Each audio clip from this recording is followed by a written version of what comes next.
Umum adalah suatu buku harian tempat mencatat seluruh transaksi-transaksi yang terjadi dalam perusahaan secara sistematis dan kronologis.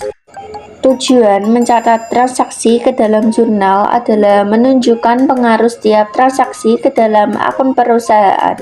Dalam akuntansi, setelah bukti transaksi dibuat atau diperoleh, kemudian dicatat atau dijurnal ke dalam jurnal umum.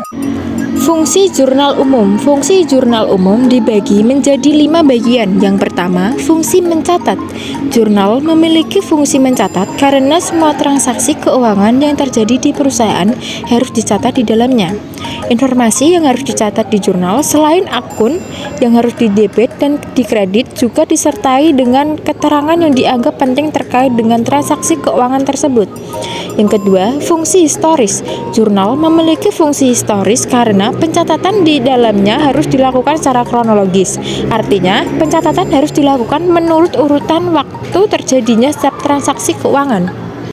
Yang ketiga, fungsi analisis. Jurnal memiliki fungsi analisis karena informasi yang dicatat di dalamnya merupakan hasil analisis dan pertimbangan petugas di bidang akuntansi. Hasil analisis inilah yang dicatat di dalam jurnal atau ingat fungsi mencatat.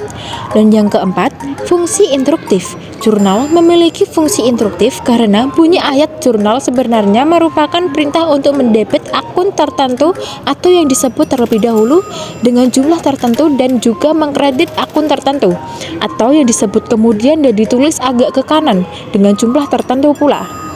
Dan yang terakhir, fungsi informatif. Jurnal memiliki fungsi informatif karena dari jurnal dapat diperoleh informasi secara detail tentang transaksi keuangan yang telah dilakukan oleh perusahaan.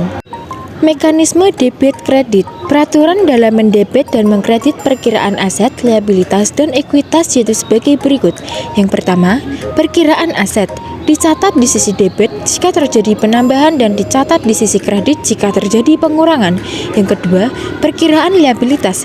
Dicatat di sisi debit jika terjadi pengurangan dan dicatat di sisi kredit jika terjadi penambahan. Dan yang terakhir, perkiraan ekuitas. Dicatat di sisi debit jika terjadi pengurangan dan dicatat di sisi kredit jika terjadi penambahan.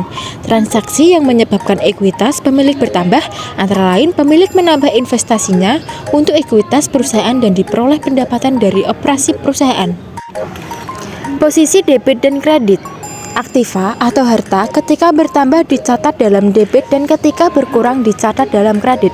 Saldo normal di debit. Akumulasi penyusutan aktiva tetap ketika bertambah dicatat dalam kredit dan ketika berkurang dicatat di debit. Saldo normal kredit.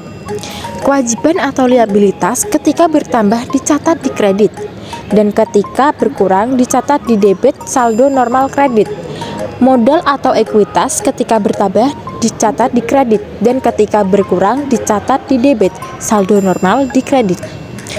Pengambilan pref atau dividen ketika bertambah dicatat dalam debit dan ketika berkurang dicatat di kredit. Saldo normal debit. Pendapatan ketika bertambah dicatat dalam kredit dan ketika berkurang dicatat dalam debit. Saldo normal kredit. Beban atau biaya ketika bertambah dicatat di debit dan ketika berkurang dicatat di kredit. Saldo normal di debit. Berikut contoh soal transaksi dalam jurnal umum. Mario Bakery. Berikut transaksi yang dilakukan oleh Mario Bakery selama bulan November 2025. Pada tanggal 1, Pak Mario memulai usaha dengan menanamkan ekuitas sebesar 20 juta. Jadi, debitnya berupa kas berjumlah 20 juta dan pada kredit berupa ekuitas sebesar 20 juta. Lalu pada tanggal 5, dibeli perlengkapan bahan-bahan untuk persediaan toko roti seharga 5 juta secara tunai. Jadi pada debit berupa perlengkapan sejumlah 5 juta dan pada kredit berupa kas sejumlah 5 juta. Lalu pada tanggal 6 dibeli perlengkapan secara kredit pada toko Mario Bakery sebesar 18 juta. Jadi pada debit berupa peralatan berjumlahkan 18 juta dan pada kredit berupa utang usaha berjumlah 18 juta.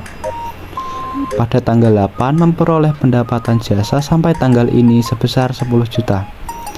Jadi pada debit berupa kas berjumlah 10 juta rupiah dan pada kredit berupa pendapatan berjumlah 10 juta.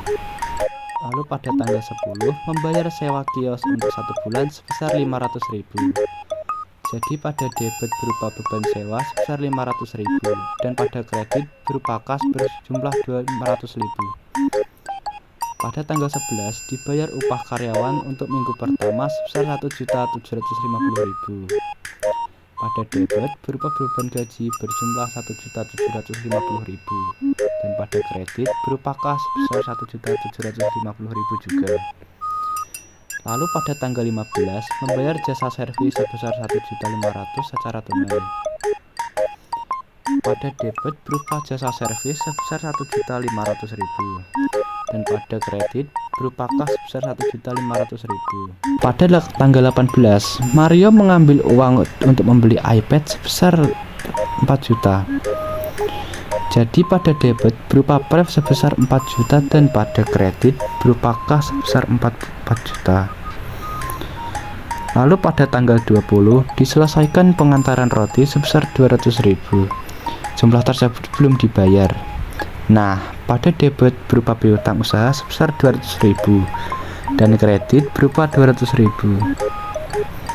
Lalu pada tanggal 22 diterima pendapatan pada minggu keempat diperoleh 2 juta. Jadi untuk debit berupa kas sebesar 2 juta dan kredit sebesar 2 juta. Jadi jumlah transaksi yang dilakukan oleh Mario Bakery pada bulan November berjumlah 63.250.000. Sekian penjelasan dari kelompok kami terkait materi jurnal umum.